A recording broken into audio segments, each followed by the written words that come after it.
Kapag dumaan tong video ko sa'yo, magbakas ka, mag-like ka, mag-react ka, i-share mo na din. Hindi ka mag-grow dito sa pagiging content creator kapag ka ikaw ay nagsosolo.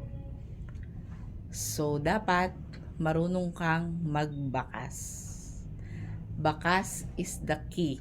Ayan. Kaya nga lumalaki na yung bahay natin kasi masipag tayong magbakas. Bakas lang ng bakas. Ganyan ang buhay ng isang content creator.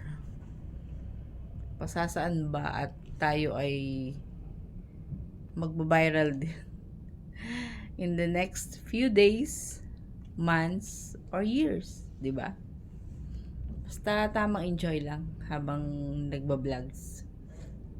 Happy Thursday! Friday na pala.